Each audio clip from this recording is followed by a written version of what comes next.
What's up, y'all? Rod J back in the house. I'm actually down here at Virginia Beach, little mini vacation. I'm actually at Vibrant Shore Brewing Company, little brewery I stumbled across not too far from the hotel. I'm going to actually go through a little flight of their beers here. First one I'm going to have is actually the Lady Boss V2. It is a fruited sour that comes in at 8% ABV. Like the look on it, nice little purple color on the beer. Aroma-wise, you're getting a berry sensation. Seems like this is going to be a nice one to put down. Let's check out the tartness and everything in the taste. Oh, that's a nice sour right there. Very sweet tart-like. Not overly tart though. Great amount of flavor. Great balance to it. Get a nice splash. This is something that can be dangerous to easily put down. I think of some of the smoothie type beers, what you get on some of their flavor, you're getting that in this, but not in a smoothie style. Nice drinkable sour ale. Nice bit of sweetness on there as well. Leaves a nice duration of the flavor. Really hits on the back end. I'm digging this one. Warm day, this is an easy one to kind of put down and enjoy. Again, 8% ABV. Just got the taster here.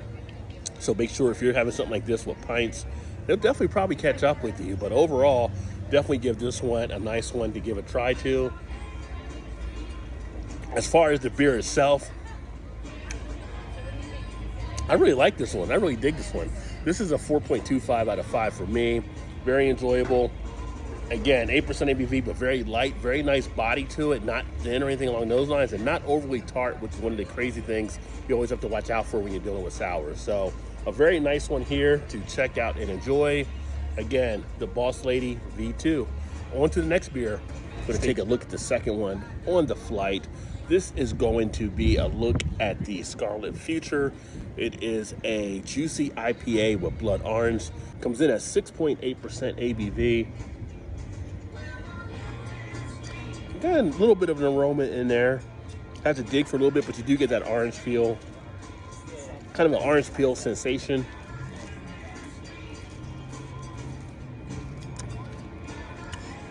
All right, you definitely get that orange in the taste. A little bit of a tangerine in there as well. Not too bad. It's actually, for an IPA, not heavily bitter. A little bit of that splash on the back end with the flavor. Not as drying, so you do have the juiciness that comes into play as well. Almost like biting into an orange. Not as juicy as biting into an orange, but definitely on that same type of feel. It's decent. Doesn't shock me too much. Doesn't really stand out as much, but as an easy drinking IPA for people that are trying to avoid some of the bitterness, this might not be a bad one to give a try to. 3.75 out of 5 for me on this beer. Dig it. I would enjoy it again. And it just has a nice little overall sensation to it. Let's move on to beer number 3 in the flight, shall we? This is going to be a look at the Doppel Harvestweizen. This is a Weizenbock that comes in at 8.2% ABV. Take a look at there. It's got that little bit of a reddish brown color tint to the beer.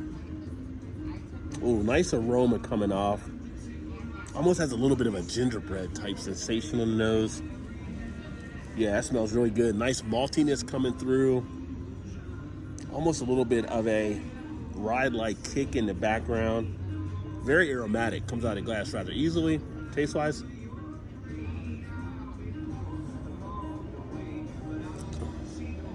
Oh yeah, a little bit of a pepperish note in the beer itself. This is why I like Bocks. Just a nice body to the beer, a nice standing out of the beer. I do like that pepper kick, that little spice note, almost a little clovish in itself. Nice carbonation, get a nice dancing on the tongue, great tongue prickling sensation. Yeah, this is a nice one here. Number 3 in the ones I've done thus far. I would say overall right now the sour is probably my leading one, but this one is very close. Yeah, I could definitely get down some more of these. I'm going to give this one a 4.25 out of 5 as well. Very solid. Again, if you missed it earlier, I am actually down here at Vibrant Shore Brewing, Virginia Beach. And now we come to beer number 4 for more. And this is going to be the Rising Bun. So this is a Japanese style rice lager. This one comes in at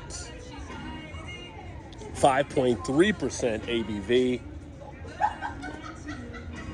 Nose-wise, get the typical lager sensation driven by the yeast. A little bit of that yeast kind of funkiness, but nothing really happening too much taste-wise.